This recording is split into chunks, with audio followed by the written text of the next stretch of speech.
Hey y'all, hey. I hope everyone is doing well. I'm doing well. Listen, I was just minding my business and the divine told me to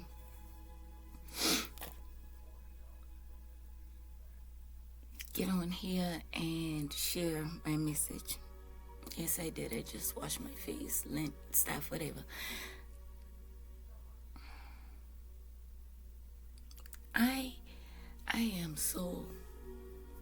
I feel so honored and so privileged in this moment.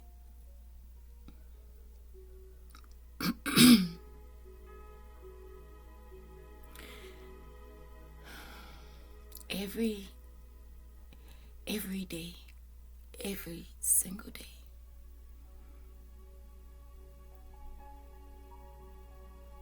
something magical happens.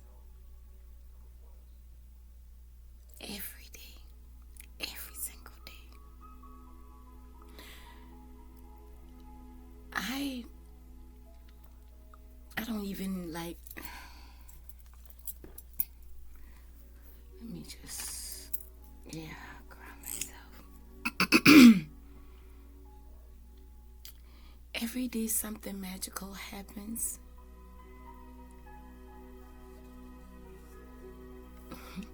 Because the realm that I'm connected to, a realm that I was forced in, and also the realm that I was called.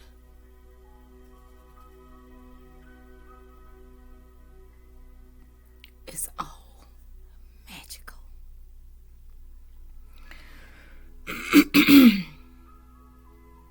What are you talking about? What do you mean, Carletta? What do you mean? You're talking crazy. Yeah, I am. You see, for the many, many years that magic has been done to me, on me, it was also happening within me.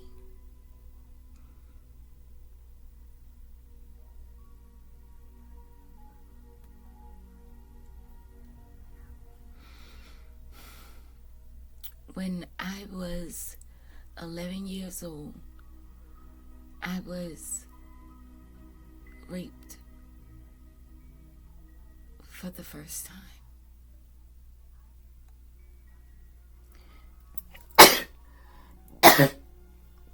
Excuse me.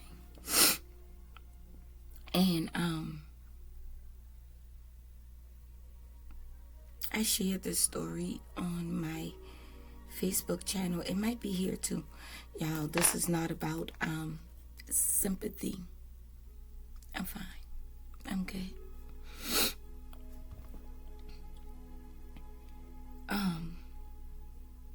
And that would have happened 6 more times. True story. Yes, I was raped 6 times. I would later learn, well, what that did to me was make me not like myself. Because I couldn't understand what is it that's within me that would want to make people do that to me. So whatever it is or whatever it was, I didn't want it. I didn't want it. I didn't want the body.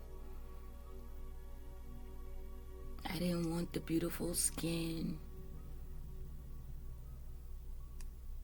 I didn't want to dress up and fix my hair or keep up with, with myself as a teenager, also as a young mother.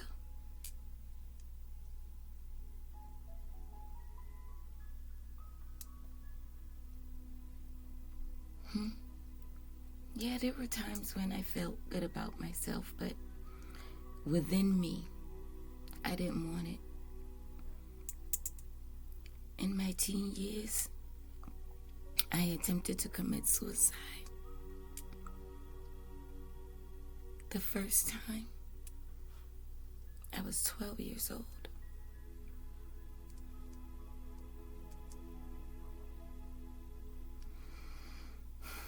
Didn't work.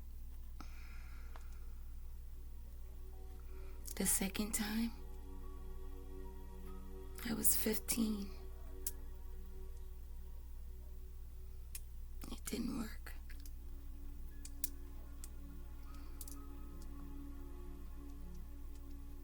The last time,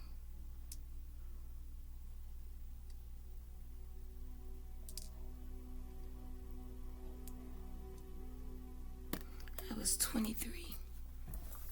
It didn't work. No time that I tried did it work.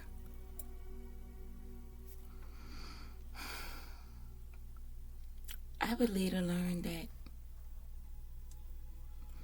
me being raped multiple times wasn't so much of my appearances. It wasn't that.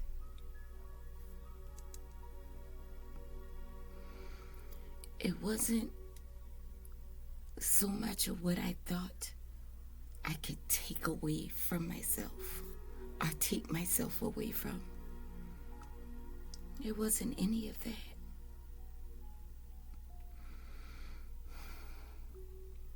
I would later understand that I was being pimped by a family member. They've been getting money.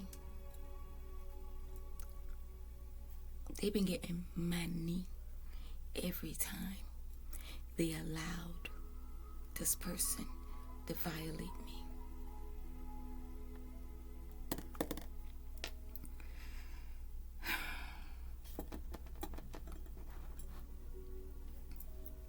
My dad wasn't in the home. So I was always open and vulnerable when it came to men. One, I had this low instant fear. Not instant, but this is understanding now. I'm back to within, not without, and understanding that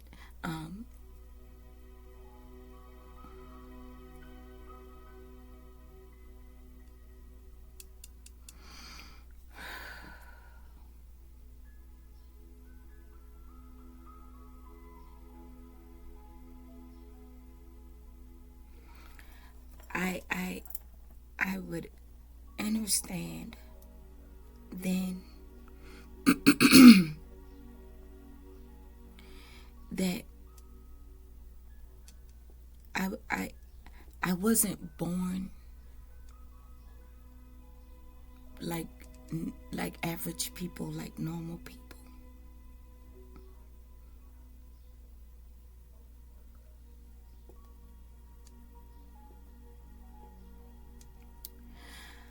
With my dad not being in the picture, I was open and vulnerable to men. But it wasn't in a promiscuous, fast, hot and ass type of way. It wasn't that. Because I still struggled with accepting what I looked like. What my body looked like, what my skin color, my skin tone being so dark, being teased and ridiculed, throughout middle school and high school, and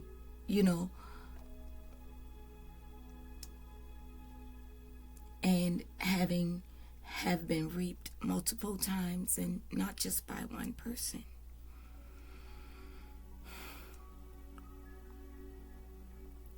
So I had a little fear of when it came to men, because I felt like they always had this upper hand of being physically stronger than me. So at any time, they can pin me down and they can abuse me.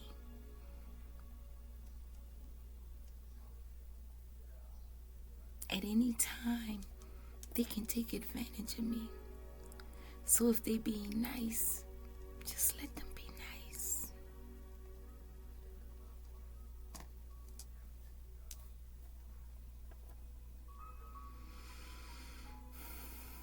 The more quiet you are about it, the less pain you gotta feel. You understand what I'm saying? If you ain't never experienced it, you won't understand it.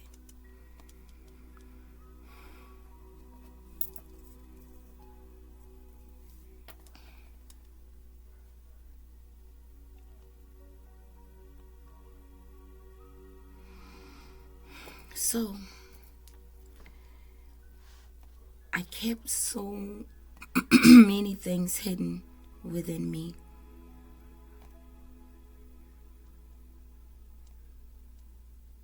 And it just left a portal open for an abundance of pain. And my vulnerability or my fear of men and their physical strengths and power. And the fact that I didn't have him. My father wasn't there. My brother went to prison. I didn't have a man there to protect me.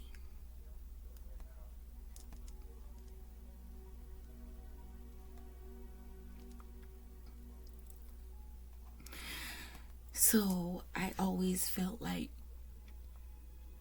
if I have a man, I'll be protected, right? Because that's what a man is supposed to do. They're supposed to protect you. They're not supposed to hurt you, take advantage of you, and use their physical strengths against you. But I understand that that portal was open, and I would later become the victim of almost every relationship that I would experience with a man.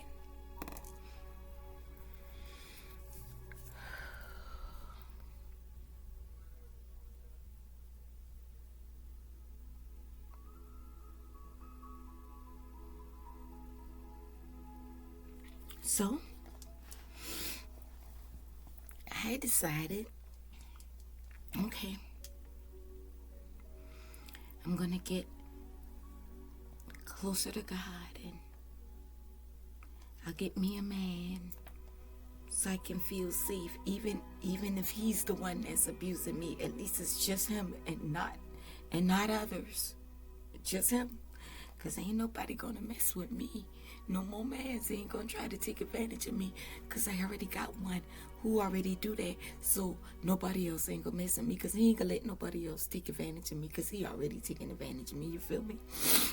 And I would stay in those physically abusive, verbally abusive relationships.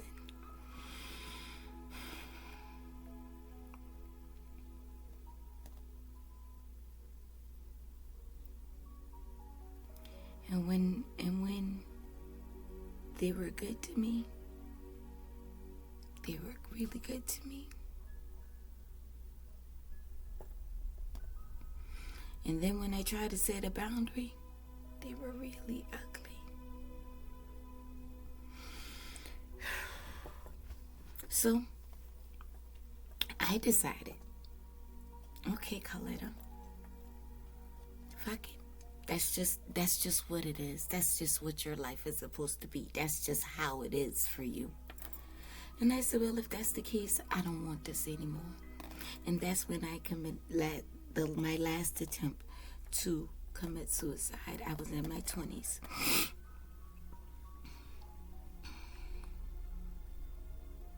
I had my oldest daughter by then, and she's deceased now, but it was me and her.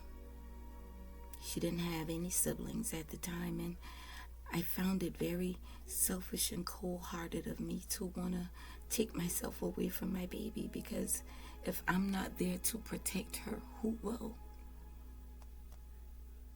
You see, because her dad wasn't in her life either. And the man that was in my life was abusing me. So I know he would do things to hurt my child if I wasn't there. But he never hurt her. He loved her more than he loved me. He did everything for her.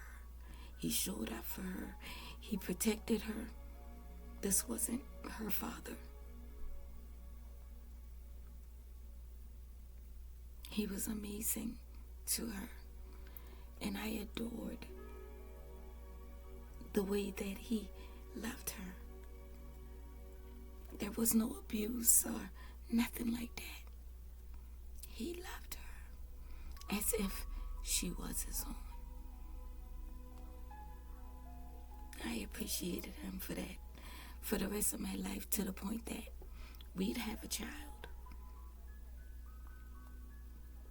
After having 7 miscarriages and 1 molar pregnancy. Yeah. They were miscarriages. I've never done an abortion. I had 7 miscarriages then and a molar pregnancy.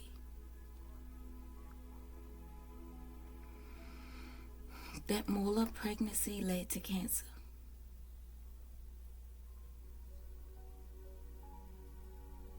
And the doctor said, "Oh, Miss Gadsden, we're just going to give you a partial hysterectomy, because you're never going to be able to have kids again."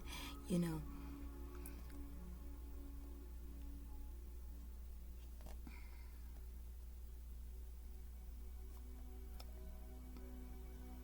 this time, I was angry. I was furious with God, because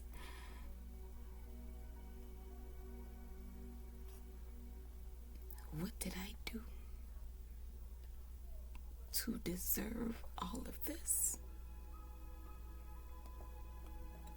And then you don't want me to have more kids either. Like what? No, I love kids. And I always wanted to have a lot of kids. And because this man was so good with my daughter, who was not his child, I got pregnant for him over and over and over again.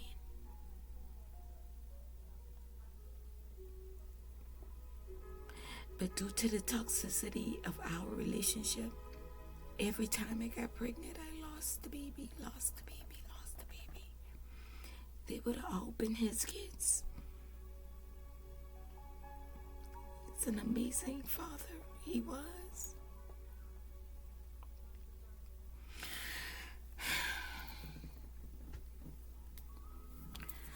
So, I decided, okay, God, if you're God and you're real and you want me to continue to believe in you, then you're going to have to fix this. Yes, I did. You're going to have to fix this. And I was terrified because, when you hear about cancer, the first thing you think it's over. It's done. You out of here. They already said I couldn't have no more kids. What the fuck? I said, oh, so you wouldn't let me kill myself so that it could still be proof that you're God and you got to say so when I leave here. So that's how you want me to go. There were so many things going on during that time. So I would start chemotherapy.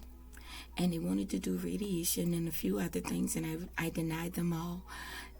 That, when I got the news and I had that conversation with God, and I went to sleep and I had a dream, and God was talking to me and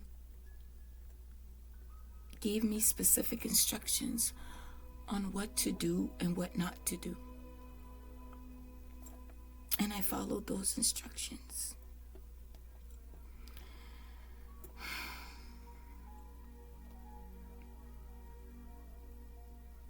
He went to prison.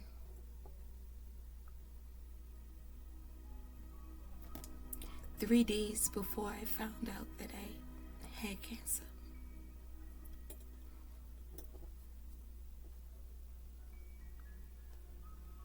Well, I should say jail, because prison, you got to be there for years at a time. But he went to jail, and he was in jail for a few months, maybe 3 months, 4 months. So anyway, I'm going through chemo, and I'm going through this.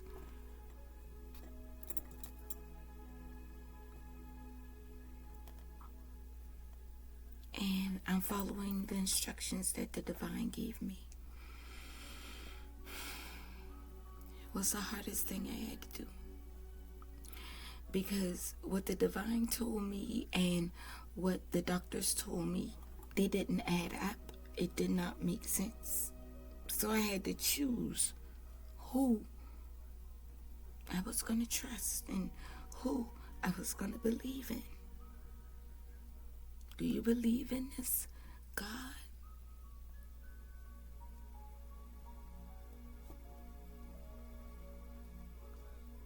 Do you believe in a higher power, a source?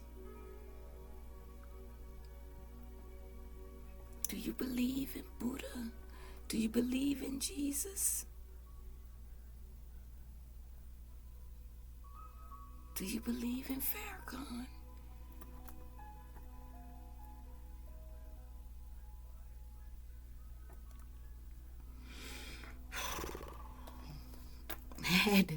I had to find something to believe in. You hear what I say? I had to. So I chose to follow the instructions that were given to me by God. You see, there was never a doubt in my mind that I had communication and connections with the divine, because I discovered that when I was a very young little girl, and I didn't even know what was going on. But that was another story. So I always knew when I heard their voices. I just wasn't sure of how, or what do you call that? What is that? What's the title for that? You know, I didn't ever try to. I don't know. I was too young. I was too young to try to figure that out, you know? So I made my choice. And I would then start having like what I used to call was outer body experiences. I know what they are now, but that's what I used to call them.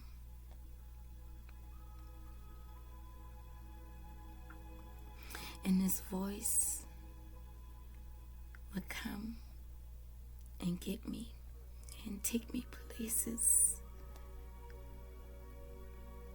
and show me things.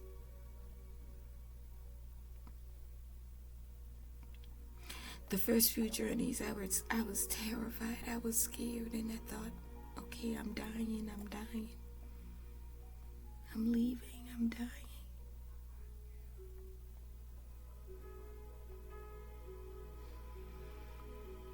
And then when it would take me to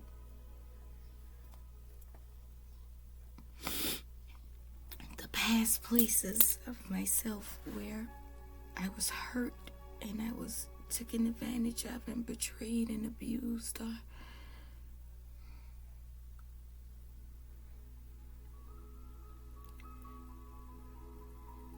I was able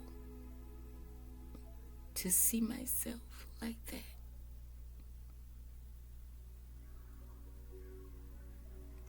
And while I was looking at myself, I was saying to myself, fight, Shane, fight. Fight, Shane, fight. Fight.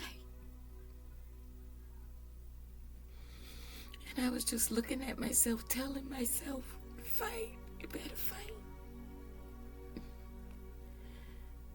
And I would just see myself laying there just crying. Not fighting, not screaming, not just allowing that to happen.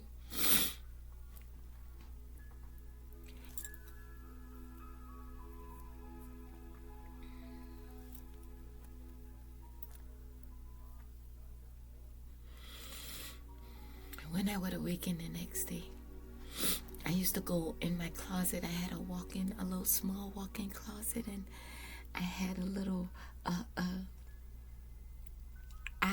didn't know then what it was, but I call it's an altar was what it was. And I had tiny little tea light candles, and I had little angel fingerings, and I had my little black and white composition notebook and my Bible, and a tiny little radio, like real small radio. Was like that's when Walkmans and stuff, been out, when you had a Walkman with the headphone, and you know how big the Walkman been for you to put your cassette tape in. That's how big this little radio was. But it was just a little radio where you turn two knobs, the station and the volume. That's it. And you click the button on the side for AM and FM and the antenna. If you know, you know. And I would turn that on, and I would smoke my weed. I'd go in there and I'd smoke my weed and get lost.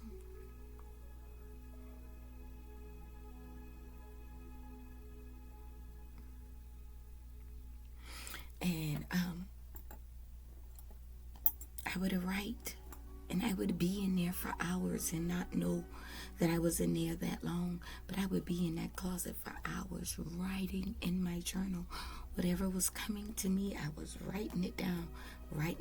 I used to write in cursive back then, so you barely lifting the pen off the paper. You just keeps curving, But when I would come out of that closet,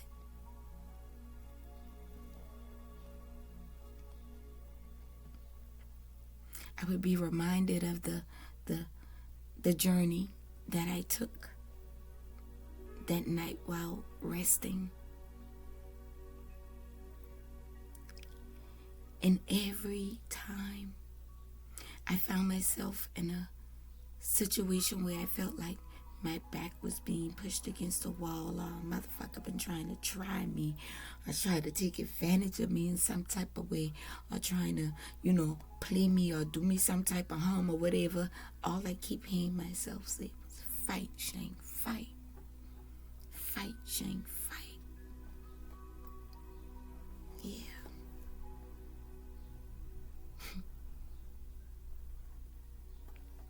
Well, anytime somebody pop off their fucking mouth at me or has something to say to me, guess what Shane been going to do? Fight. Physically. Y'all see these hands? Trust me. Physically. I used to go knock on people's door to fight.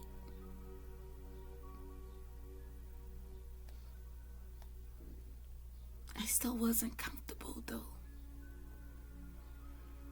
I still didn't feel safe. I still didn't feel like complete or okay, now I got it, now I found it. Now I know. Just need to cut a couple of ass every once in a while. They'll leave you the fuck alone. Well, people didn't really bother me. They did, but not really to a point to where it could affect me anymore. I was immune to this shit by now. And it ain't that I can't fight, it's that I was tired. all the way from my teen years, all the way till I hit my 30 something, fighting for what? Just because somebody had something to say about me. And you've been going through that your whole life, Carletta. But I still here. Fight, Shane, fight. Fight.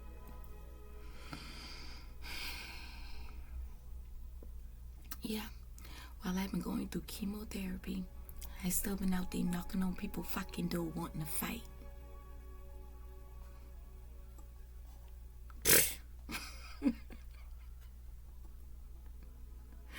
I'm not ashamed of me, y'all. I'm not. I love every piece of me that is now whole. So, he comes home, I think, like I said, 3 or 4 months later. And just to speed up the story a little bit,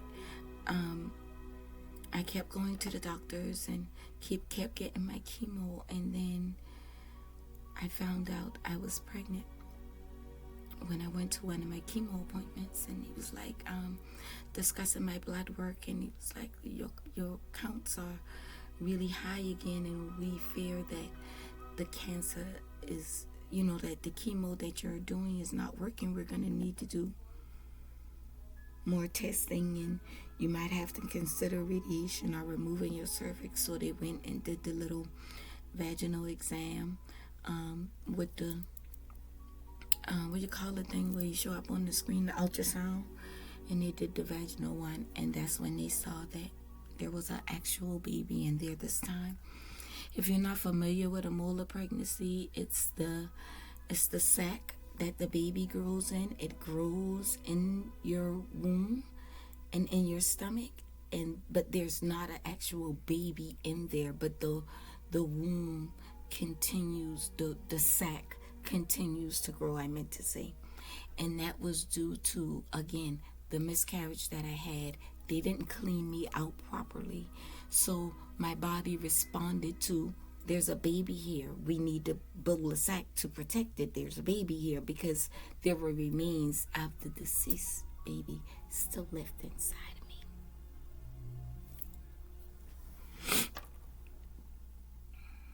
And I told y'all, I confronted the divine and I said, you better do something about this. If you for real, you gonna have to fix this. And I was given instructions. I was told by the divine, don't quit your job. Get up every day and live life like you've been living. Before you heard this news, when you feel tired, rest.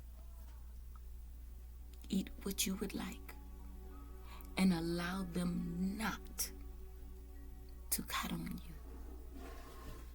Allow them not to cut on you. No matter what they say, do not let them cut you. And I stood on that. They keep trying to tell me I need to do this and I need to do that, and I kept rejecting it. So I think that they've been kind of happy not knowing that I was pregnant, but to see that blood work was trying to say that it's not cancer. No, it was a baby. So I would give birth to my daughter. This was in 99. I had my daughter January the 31st of 2000. Oh, they did all kind of stuff, running all kind of tests on me and my baby in the hospital. You know, back then, if you had a successful delivery when you had a baby, you don't stay in no hospital no 3 and 4 and 6 days. Them people, you have your baby, once they run that test, you probably stay overnight to make sure you good, and they put your behind right on up on out of there.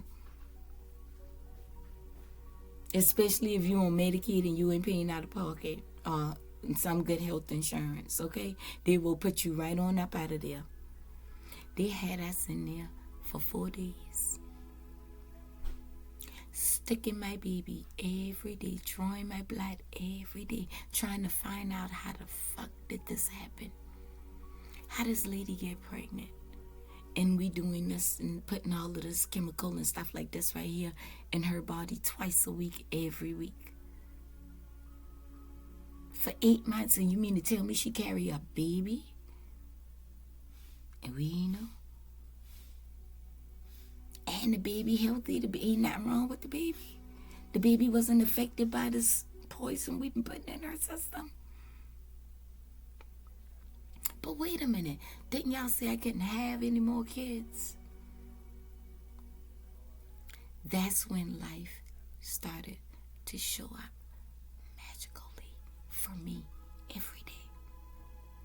Way back then. But it was scary as fuck. It was scary. No, there were still things happening in my life that I didn't want to happen. There were still things being done to me that I was not aware of, that some things I gave into, some things I allowed. But I would later learn and understand that the choice was mine. I didn't have to take that. I didn't have to accept what the doctors say. So why the fuck I gotta accept what a man say? Fight, Shane, fight. So ever since then, yep, I've been in bad relationships because when a motherfucker had put their hand on me, I fight the ass back. No, I didn't go. I pop my shit now. I talk. I say what I want to. I say what I want to say. I say what I need to say so I can free myself from whatever that energy is that I be feeling at that time. But guess what? You ain't gonna put your fucking hand on me and think I ain't gonna fight you back. Because that little girl, that young teenage girl that just used to lay there and shut up and just cry. No, that ain't me no more. I'ma whoop your ass. I'ma dig your eyes out. I'ma do whatever I can to you. Because ain't nobody gonna take advantage of me no more, because I'ma be here to protect mine. I'ma be here to protect mine. I learned that I had a choice in the matter when I thought I didn't. I thought I had no choice. I thought I had no protection. I thought I had no help. I need a man. Remember? I needed a man. And every man would do me dirty. I ain't know they could be jealous of you like that and be with you at the same time. I didn't know that. I didn't know that they can tell you they love you and at the same fucking time they stealing from you. They fucking your friends. I didn't know that. I thought that if somebody tell you they love you, they mean that shit, because every time I said it, I meant it. I thought that there was so much. I thought that everybody was not like me. I learned that I wasn't born like normal people. But I thought that human beings who got a heart, if they say it, then they mean it.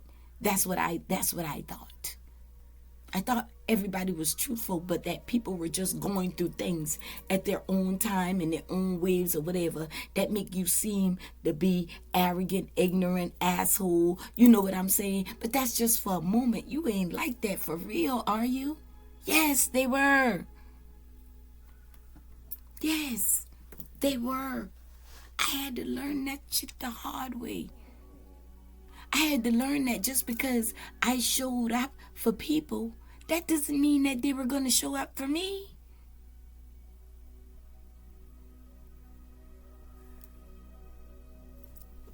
You see, even in my teen years, I had friends that lived in my house for free in my apartment. I had me an apartment since I was 17 in high school.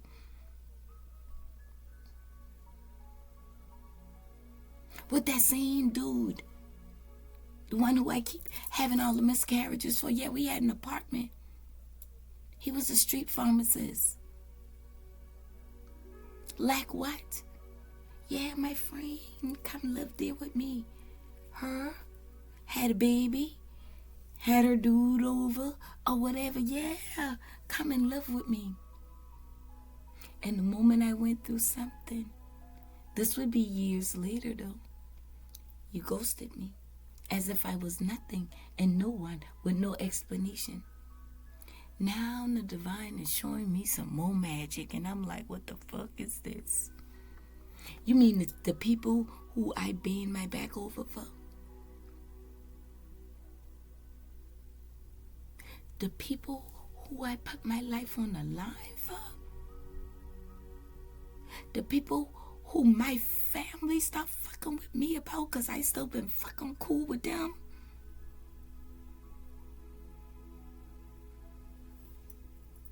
What the fuck is this? That's when I had to learn that, again, it is my choice. And I can choose to keep holding on to unrequited relationships, family, friends, or anybody, or I can let that go. Well, they chose to let me go, and I chose for them to never return. That's my choice. See? I'm not 100% sure why the divine is telling me to share all of this with you all, but I live in a magical world every single day. I've mastered the art of letting go. I've also mastered the art of making a choice, of choosing. I've also mastered the art of self-love. I've also mastered finding a light within myself.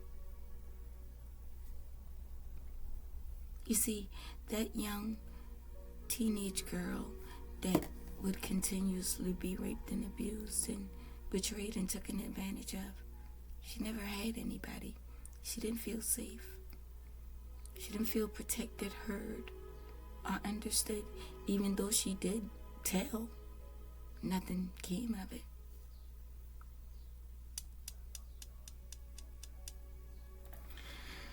So I realized I had a choice to become who the divine created me to be.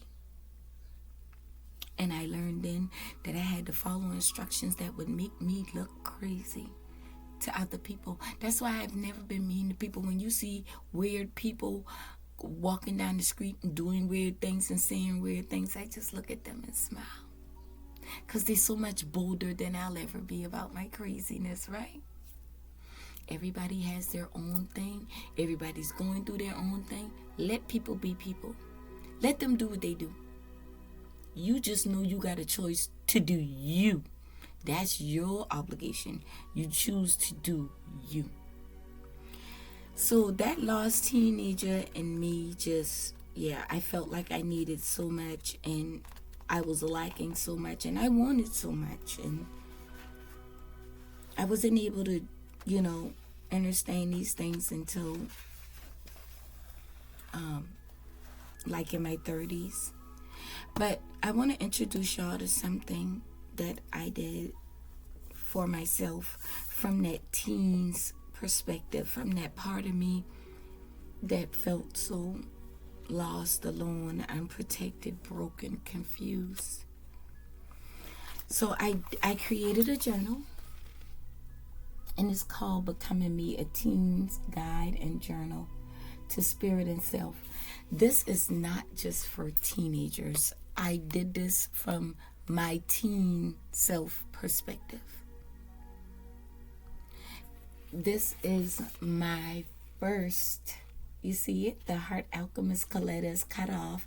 It's not all printed out the best again, but it is my best. And it's back. I went back to my teen self where I had to understand what religion is and what the things that I'm sharing with you all, fear, unforgiveness, a rebirth, all of these things are in this journal. Support, like parents, who your parents are according to the divine, and from a human perspective, you know? What are true friendships? Like all of those stuff I just shared with you guys is like bullet points inside here. Respect and respecting yourself is inside this journal. What does this mean and the power that it holds? You know, and I have created. All right, let's not do that one. I just want to show y'all my book. Look, abundance, wealth, money. And then you go from the human's perspective to spirit's perspective, and an affirmation for each one, something that you can confess over yourself and over your life. And then you turn the page and it'll ask you questions for you to reflect on. These are self-reflecting questions, and you got space below or space on the other side to write, to draw, doodle, whatever your responses are to each one. What is my first memory about money? What does abundance and money mean to me? What kind of wealth do I want to create for myself? Energy and protection and that type of stuff. Like all of that is here. And then at the end, I have a word search puzzles, because when I was a teenager, coloring and word search were my favorite things to do as a teen. So I put a word search puzzle in here, and yeah. So I'm going to include the link below. So if anybody here wants to purchase it, it is $9 on Amazon. I would appreciate it. Yay! Please allow my story to encourage you that you have the right, you have the ability, you have the support and the protection that you need to becoming or to stand in and be exactly who you truly are, without guilt, without shame, without doubt, without fear. She ain't fight, y'all. She did. I just had to put my fist down and learn how to fight in that closet, in that war room. And I had to understand what the weapons of warfare truly are. So yes, I'm honored and privileged to be here. I'm here with divine purpose. Divine purpose. Divine purpose. Y'all hang out with your girl. Hang out with your girl. I'll tell y'all more of my stories. There's so many. I'll tell you more about it. But yeah, you check it out. Check me out, y'all. All that you've been through, all that you're going through is pushing you towards something greater. Okay? You just gotta find that thing. You gotta find what it is. You gotta find it. It's within you. It's within you. I know that. Now, how you get there, I can't tell you that part. Or can I? Check out the journal. It'll help guide you there, all right? I love you. Appreciate you all. Keep shining, star shines. Check out the link below, okay? Bye.